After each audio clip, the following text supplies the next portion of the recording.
akka nyaadhu binaaf itti har'a nyaata. Kan nyaata. Nyaata. Moo nyaata? Lakki. Waan itti gootanii naaf itti maal beekan?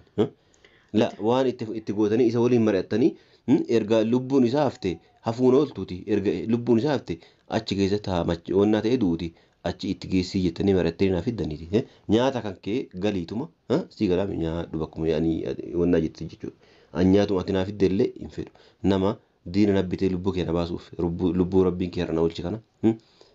Anaa waggaa meeqa maatii kee wali argin? Anaa waggaa 17 maatii kee bakka isaan injiruu hin argini ati na ajjeesiftee lubbuu kee na baaftee biyya kana nambisuuf waan akkana na yaaduun kan kee dhugaa dubbachuudhaaf ani baay'ee tokko haga jaaladhu tokko deebisi aare waan ta'eef Silana jalataa si galaami si kan diin ofitti bite si diin ofitti bite si fi namitti keessanatu diin ofitti isiilleen tuqin isiin kan tuqamtu isii waa takka sin goone wanni dhugaa dubbachuudhaaf haga ati ala jiraatte kana isii ala jiraatte namoota akkaan narroorisan kana guutuu qaata waan goote si galaami qaata waan goote dhageeffadhu qaata waan goote hunda isiitu mataa isaanii ija isaanii narra qaqqabdeeti annagaan hidhaa san keessaa baasin jechuudha si galaami garuu ani si ala jirtu sana an jaartii alaa qabaa jaartii tiyatu ala jiraa jedheeti wanni si abdadhu waa takka illee hin jiru si galaami dhageeffadhu waa takka wanni si abdadhu illee hin jiru wanni an si abdadhu illee hin jiru. Nan abdatiin siin jedhar'allee borullee nan abdate. Uummanni ammoo harka cabacabdee jala fiffiidu kunniin harka dhooftuuf kunniin yaa'anii waa isaan sii godhan.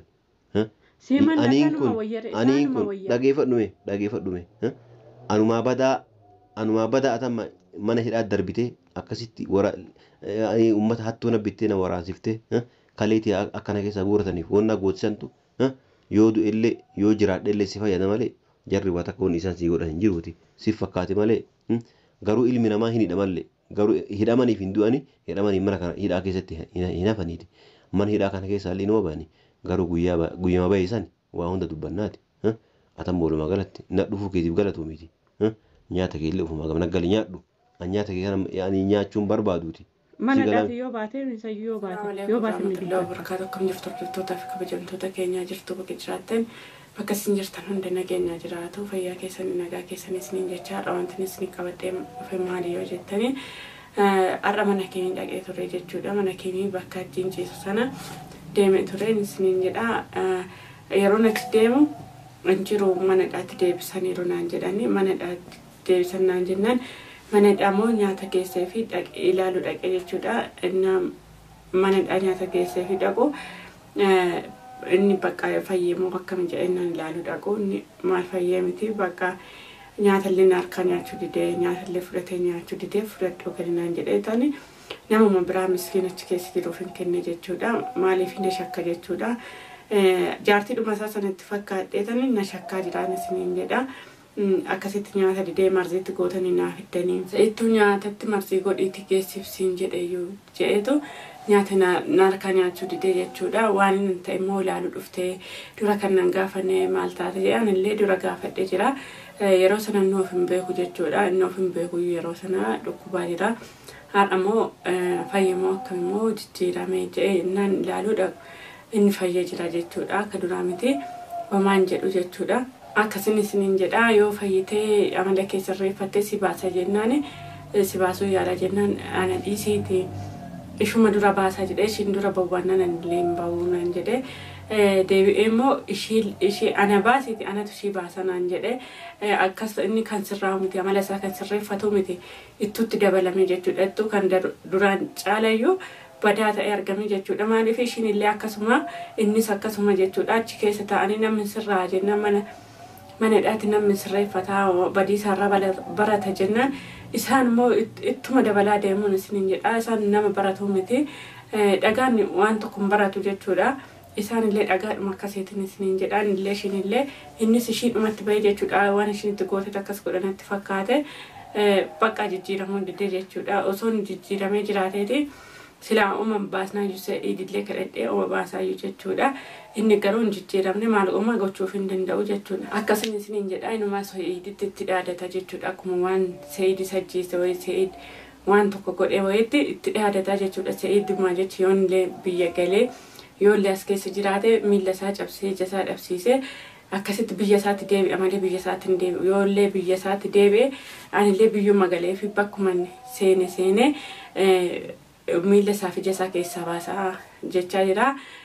Kanammoo andura sila yoo fooyya'ee yoo sirraa'e nan baasa kan hin jedhe maaliif xilaatallee ofitti bitee namattillee bituun hin ta'u waan ta'eef amma yaaduma sanayyuu sammuu koo keessaa balleessaa jechuudha. Maaliif ajiin hin jijjiiramu yoo hin jijjiiraman isiniin jedha akkuma namitti isaati sana hin jijjiiramu gana warra si faana jiranillee tokko isaanii nama namiidhe anillee baay'ee miidhaa akkas jechaa jiran illolan dhaadata.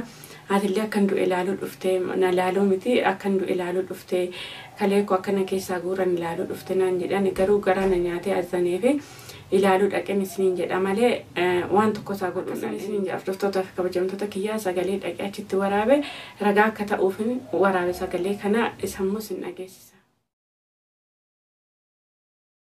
Ajii akkam fayyadee ammasitti wayyaa'e mana keemiin dhufee tan achiisi dhabe. Mana keem duratti ceestu dhufee achiisi dhabee mana dhaatti deebisan naan jedhanii fayyadamu akkamama. Dura akkan anduu ilaaluu achi dhufte dura. Akkati duuti ilaaluun dhufne akka fayyadu ilaalee dhufe malee. Nama na bittee na ajjeesiftee reeffa kee ilaaluuf bakka mana hakimaa dhattee achi hin jiru sin jennaani ammallee akkan jiruuf akkaan du'ee jennaan na awwaalan na arragaggatu dhufte jechuudha. Anatu sitti bitee sitti ergee moo situ diina ofitti bitee moo jaartii keessa sii bite diina? Jaartiin tiyallee yaani hidhaa jirti bakka wannaa jirtiiti. Ishiitu achi bahee nama nabbitee diina nabbitee na ajjeese jechuudha. Achuma teesseetu kan diina sitti bitte achuma teesseetu sitti bitte ishiin hojii seexanaa miti kan hojjettu. Ishiin maal hojjetti machi keessa teessee? Maashaallah amma argineeti. Amma argineeti. Walumaa gala amma guyyaa asii bee dubbadha waan kan. Ataman dhufte maal?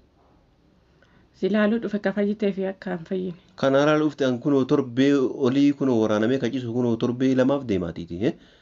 Si galaami? Ani guyyaa meeqaaf deema? Yeroo an akkasii waraanamee mana hidhaa ciisu sanii maa dhuftee kachiin nan gaafanne ammaasii mana yeroo mana hakimaa jiru kan dhuftee nan gaafanne ammaasitti mana hidhaatti maalatu dhufte? Ani mana hidhaa miti kan hin dhufe manuma kimitti silaaluu dhufe. Immoo dura isaa mana hakimii guyyaa meeqa mana hakimaa tureeti guyyaa san dhuftee mana laalini har'a hin du'e moo hin jira kalee keessa guuratanii gad darbamoo hin jira jedhee Sa'iidi laalii siin jedhee ergee akkasii dhuftee jechuudha. Sa'iidi waan tokko iyyuu naan hin jenne waan tokkotti naan hin jenne Sa'iidi kalee keessaa guuratanii dhiisanii waan tokkotti naan hin jenne Sa'iidi maqaan balleessin Sa'iidi irraa achi fagaadhaa nama nagaa tuttuquu keessantu kanarraan si ga'isis namitti keessana jeela deemuutu akkana si godhe. Namitti wanni isin balleessite maali? Namitti wannummaa isin balleessite maali? Kaala akka nama tokko waa balleessa jirti seeraan akka jirti hidhamte adabamte wanni yaani amma isinummaa maal feetan jedhee ati silaa an jaartitiyyaa jedhee yaani nama abdii sirra kaadhee jiru osoo jiru akkamitti diina nabbichiiftee sanuu isaa wajjin yaani harka cabaati wanni deemtu maali? Diina anaamiti sitti meera durallee sitti meera kan sitti bite diina jaartii keessisan anaamiti otoo naabdattee naamantee durallee nafaana jiraatte si wanni jedhu danda'a amma immoo maasee gochuu hin danda'u maaliif ishii jala deddeemta waan ta'uuf gochuu hin dandeenye wanni ammas maal dhufte akka fayyita si ilaala kan maalillee yoo taatellee abbaan moo kiyyaatati. Laa namni homaa nama gochuu hin dandeenye tokko fayyee du'ee jiraachuu baadhee wanni asii godhan jiru wanni ati naa godhan jiru akka ofii kiyyaa beekutti. Kanaafuu atamma yaani na basaasuuf bakkaan dhufte. Si basaasuuf miti ani akka kee garaan jabaadhu akka keessan garaan jabaadhu garaan laafaa kanaafuu si ilaaluu dhufe. Misgaanni keessan durayyuu keessan akkasi. Keefi kan jaarti keeti suni akkasi misgaanni keessan. Sinni misgaana ooluurra afuu wayya sareewota alaarraa ooluu wayya. La amma ani hin duune alhamdulillah rabbii guddaa kee garanne haa ga'u. Durallee rabbiif jiraataara ammallee rabbiif jiraadha kalubbuu kee anaan bisillee rabbi si'ii miti akka ati yaaddee nama nabbittee miti akka diinillee ani namichi ati ergitellee dhufee na waraanee na wannaa godhellee miti an kun alhamdulillah nagaa qaba fayyee jira ammallee dhaqiititi yaani akka nu yaanne san hin taane gurbaa hin duuneeti lubbuun jiraa yaani jedhiitiiti haarifatu ittiin sii galee sii galaa ati isa waraanuu eenyu si ergame suma waraanuu kana inni mi ofirraa si waraanuuf miti inni kan si waraanu atamma inni ofirraa si qabuuf ofirraa si qabuutti si waraanu silaasi jala ciisetu an sikkiina yoo taate an duraa keessa qabadhee deemu isaaf miti leesh keessa qabattee an durumattuu jechuudha durumattuu an sikkiina keessa qabadhee kalaas yaani nama hin maradhu an sikkiina duraayyuu an sikkiina kiisuma kaadhee deemu isaa namni billaa kushiinaa keewwata malee of harkatti qabatee hin deemu ka maal akka ta'uuf way shugguxii seete moo ka maal seete kan keessatti qabattee deemtu way billaan shugguxii hin taaneeti atamma yaani kunoo ka deemartu maaltu hin deemaa jira yaani akka an nyaadhuuf naaf itti har'a nyaata kan nyaata moo nyaata lakki waan itti gootanii naaf iddan maal beekan waan itti gootanii isa waliin mari'attanii erga lubbuun isaa hafte hafuun ooltuuti erga lubbuun isaa hafte achi keessatti haamachi onnaa ta'e duuti achi itti geessii jettanii mari'attanii naaf iddaniiti nyaata kan kee galiituma sii galaami nyaadhu bakkuma yaanii onnaa jetti jechuudha an nyaatuma ati naaf iddellee hin fedhu nama diina nabbitee lubbuu keenya baasuuf lubbuu rabbiin kee har'ana oolchi kana anaa waggaa meeqa maatii kee wali argin anaa waggaa 17 maatii kee bakka isaan injiruu hin argini atin ajjeesiftee lubbuu keenya baaftee biyya kana nambisuuf waan akkana yaani na yaaduun kan kee dhugaa dubbachuudhaaf ani baay'ee tokko haga si jaaladhu tokko deebisi aare waan ta'eef si galaami silaana jaalattaa si galaami si me kan diin ofitti bite si diin ofitti bite si fi namitti keessanatu diin ofitti alaamiti isiilleen tuqin ishiin kan tuqamtu isii waa takkas hin goone wanni dhugaa dubbachuudhaaf haga ati ala jiraatte kana isii ala jiraatte namoota akka narra horisan kana guutuu qaata waan gootu goote si galaami qaata waan gootu goote dhageeffadhu qaata waan gootu goote hunda isiitu mataa isaanii ija isaanii narra qaqqabdeeti annagaan hidhaa san keessaa baasin jechuudha si galaami garuu ani si ala jirtu sana an jaartii alaa qabaa jaartii tiyatu ala jiraa jedheeti wanni si abdadhu waa takka illee hin jiru si galaami dhageeffadhume waa takka wanni si abdadhu illee hin jiru wanni an si abdadhu illee hin jiru nan abdatiin isin jedhar'allee barullee nan abdate uummanni ammoo harka cabacabdee jala fiffiidu kunniin harka dhooftuuf kunniini yaani waa isaan sii godhan aniin kun dhageeffadhume anumaa badaa atamma mana hidhaa darbitee akkasitti uummata hattuu nabbittee na waraansiftee kaleetii akkana keessa guurataniif wonna gootisantu yoo du'ellee yoo jiraadhellee si fayyada malee jarri waa takka wanni isaan sii godhan hin jiruuti si fakkaate malee garuu ilmi namaa hin hidhamallee garuu hidhamaniif hin du'ani hidhamanii mana kana hidhaa keessatti hin hafaniiti mana hidhaa kana keessaa illee numa ba'anii garuu guyyaa baay'isan waa hunda dubbannaati atamma walumaa galatti na dhufuu keetiif galatu miti nyaata kee illee ofumaa gamna gali nyaadhu an nyaata kee kana yaani nyaachuun barbaaduuti mana dhaate yoo baate mi dubbatta mana dhaasana yoo baate dubbatta yaani akka ani baane irratti murteessisuu dhufte yaani santu siyaafee jira santu naafe si galaami sanii lubbuu guutuu na farachiisuu yaani bakka tana dhufteetiiti si galaami amma walumaa galatti galatu nyaata kee illee fudhuuti mana gali nyaadhu ati maal taate sitti fakkaate malee ani si baasee tan ishimmoo umurii ishii guutuu yookiin akka ajjeesan itti farachiisuu hin danda'a akka ajjeesanii keef akka ajjeesanii maal si balleessite maal laa tolchite waan hunda ana bira darbitee goddanyoota kooyyuu balleessaa jirti se'idii fi abdillee mana isaanii diddiiqaa jirti ana bira darbitee goddanyoota kan keessa se'idii fi abdii akka si bira tarteeti akkasitti wanna godhaartee jechuudha goddanyoota kan keeti isi abdii fi se'idii goddanyummaa maal walitti qabdan isin walitti qabna la goddanyummaa isi walitti qabdan maal obbolummaa walitti qabna la goddanyummaa isi walitti qabdani kamaadhi godda haga amman hidhaa seene goddanyaa walitti taatan jechuudha la durallee akkasuma tuun beekta ayyoo amma isi ajjeesisuuf deema amala keessirreeffadhu akka nama hidhamee tokkootti akkasitti si baasuu yaalla rabbi faana si baasuu yaalla ishee immoo umurii ishii guutuu akkatti murtaa'u goona yoo rabbi umrii isii guutuu lubbuu namaa ajjeeftee moo maal goote umrii isii guutuu wanni itti farchiiftanii maali ishiin amma dhageetta amma deemiti osoo anan baasi isii dura baasa yoo nagaa fitan jechuudha isa yoo dura baasnaa yaani isii mana kana dura baasa booda anillee ni baha isii arguu feetanii mire kalaas isiin illee asii gabbaateeti nagaa ofiitiin bakka jiraattaa jiraattu si galaami achii baasa namitti san nagaati. Ishiin moo achii baatti jettee illee hin yaadin. Guyyuma tokkoyyuu hin yaadin akkas ishiin hin baatu. Yoo si illee si yaalle ishiin hin baatu. Maal jechuudha? Akkasuma jechuudha. Sa'idtu achi dhaqee akka jedhin jedhe. Sa'id irraa bu'e kaate. La atamma barri marii isatu marii si ofaara jechuudha. Isatu garana gori achi gori akkas gori akkana gori waan akkanaa san gori waan akkana kana gori akkas hin jedhu. Sa'idii akka ta'e dhageeffadhu. Sa'idii akka ta'e an dhibbatti ni beekaa jechuudha. Si galaami dhibbatti ni beekaa. Kanaafuu jechi namaa waan akkasiin godhu anumaa badaa kanatu yoo lubbuun jiraadhe waa sii godha.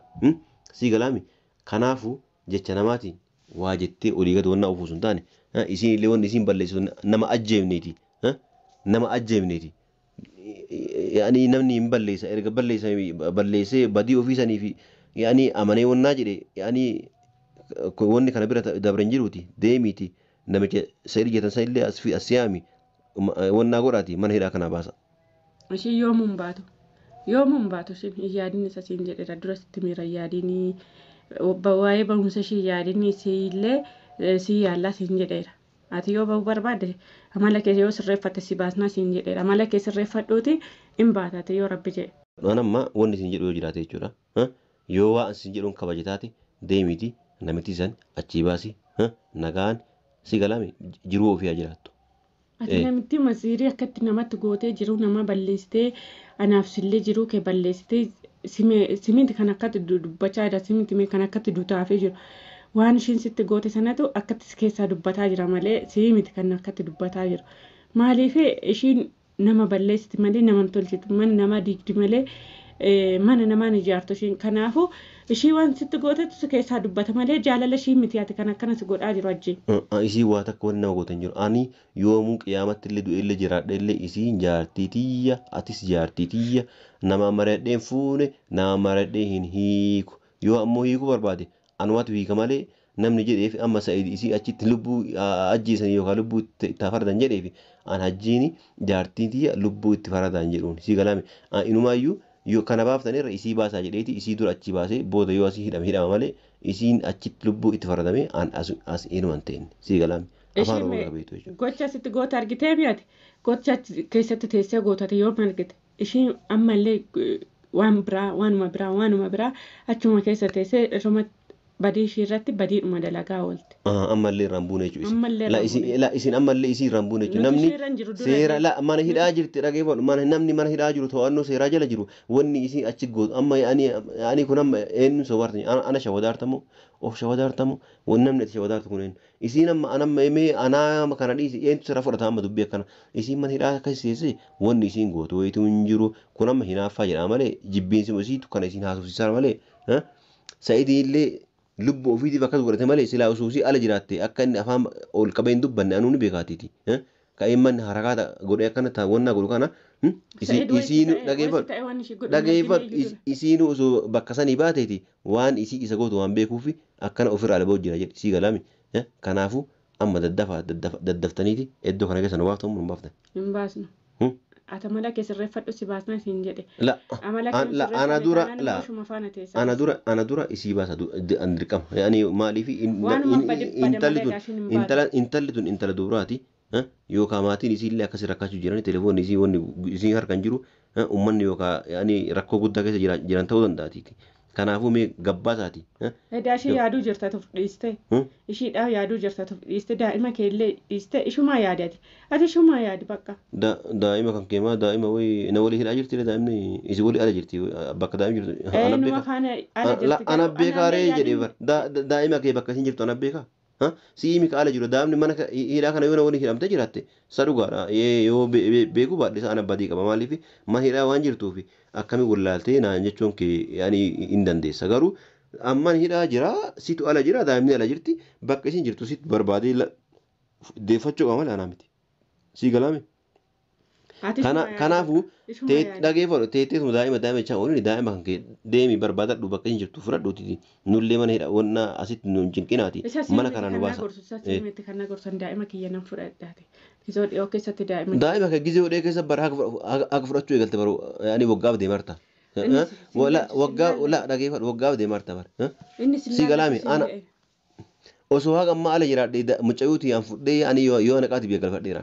Si galaami qaata biyya galfadheera sin jedhe. Dura duutee awwaalamtee kaatemu. Alamee na dhiisme kala atama sukkara nakkaasuuf bakka tana dhufte moo laa wanni ati bakka tana dhufte maal? Ati nama si yaadun beektu nama si yaadun. La nama yaaduun dhufanii sukkara nakkaasuudha jedhama yoo na yaaddee jiraatte mana hidhaa kana gannu baasaati.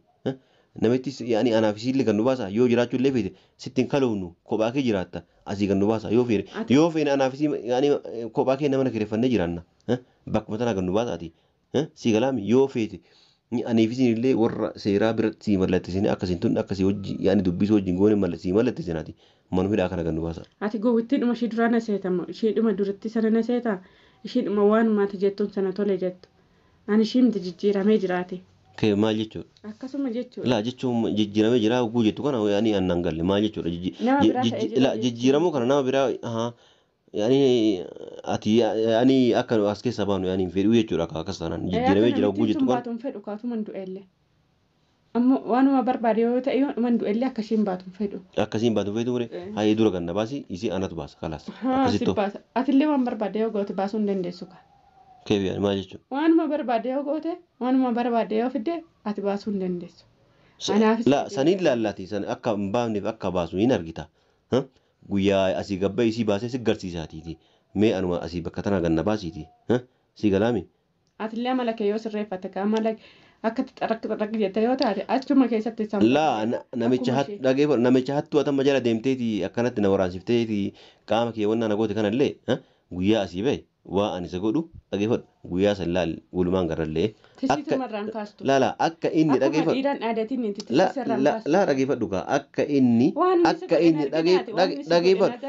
dhageeffadhu kaa amma ija lamaanii aziraami akka inni ija lamaan tana dhabee jechuudha yaani dullaadhaan wannaadhaan akka biyya galu yoo ani san goone an ilma namaati miti sin jedha bakkuma tana gadabahu sima bira sitti ma yoo barbaadde ammoo dhaqee hajji akkana naan jedhiitiiti laa dhageeffadhu dhageeti ittu hime hajjiin akkana sin jedheeti bada sa'ir keenya akkana daddafi maarree akkas ta'e jedhiiti itti ani dhageeffadhu yoo maal haga amboo yoo asillee jiraachuu baate ka dura biyyan galu jedhee kakadhee miti baharaan biyya galeeti bakka inni jirutti yoo an qoricha isaan qotin an ilma namaatii miti abbaan keenya dhalchin.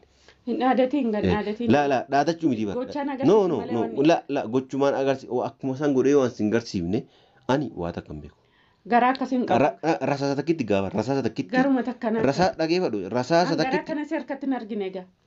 Garaa jaarti keetii miila dhixxuu jaarti keetii ajajamtu malee garaa akkasitti akkas harkatti hin argine. Na harkatti argine mire arguuf teessaa mee asuma bakkuma tanaa mee atummaani ganna baasi guyyaa ati bakka tana ganna baafte waa hunda arguuf teessa. Amala keen sirreeffatne taana yoomuun baatu kaatis akkuma ishee achitti santaa siin jedhame. La kalaas akkas taanaani yaani ilmi dhiiraa inni hidhama erga hidhame ammoo hidhaan du'aa miti waan ta'eef inuma baha guyyaa bahe isaanii wal faamu ta'e guyyaa bahe isaanii nu hunduu wal agarraa magaalaa kana keessa jiraataati an akkana waraanamee an akkana hidhamee akkana dararameeti yoo achi gadi bahe namni kamuu namni waan hojii kana keessa harka qabu si uuma katee jechuudha guyyaa san wal agarra jaan. Waluma bira jirraa miire. Yaani sila jaartiin namarra dhaabattee namarraa mormiti jennaani ati ammoo ganaa diina nabbitte amma ammoo waan an jedhu dhuftee isaanii geessuuf bakka tana dhuftee jechuudha. Inni sin galchuu. Wal barree jiraatan booluma galatti. Hordoftoota fi kabajamtoota kiyyaa kun akkan jedhee haasaa jechuudha. Waan jedhee isinitti himuun qabuun isiniin jedha hordoftoota fi kabajamtoota kiyyaa sagalee xiqqaameef kan waraabe sagalee baay'ee waraaban isiniin jedha hajjiin kun akkatti dhaadata akkana jedha nama isaa yaadullee namiidhuu dhuftanii namiidhuuf jedheen nama sodaata jechuudha. Nama isa miidhuu dhiiseetu kan isa miine isaa yaadu isatti dhaadata jechuudha. Nuti waan isa miine hin qabnu jechuudha. Naafuu iyyaa of malee inni jijjiiramuuf malee nuti wanti isa goone hin jiru jechuudha. Waan tokko yoo isaan goone nuti waan se'idis waan tokko isaan goone se'idi ofirraa isa qabuutti waraane malee silaa jala ciisee du'aa yuure silaa jala ciisee waraane maa yuure nama silaa ofumarraa nama qaba mitiire innis akkuma namni tokko godhu akkas godhe malee isa miidhuuf miti jechuudha. Se'idi nama yaadu nama sammuu qabu jechuudha. Isumatu sammuu hin qabne waraanuu dhaqee waraaname jechuudha isiniin jedha. akkasiin isiniin jedha waan hordoftaniif galatooma ulfaadha kabajama hanga viidiyoo biraatti walitti deebinutti nagaan haa tura.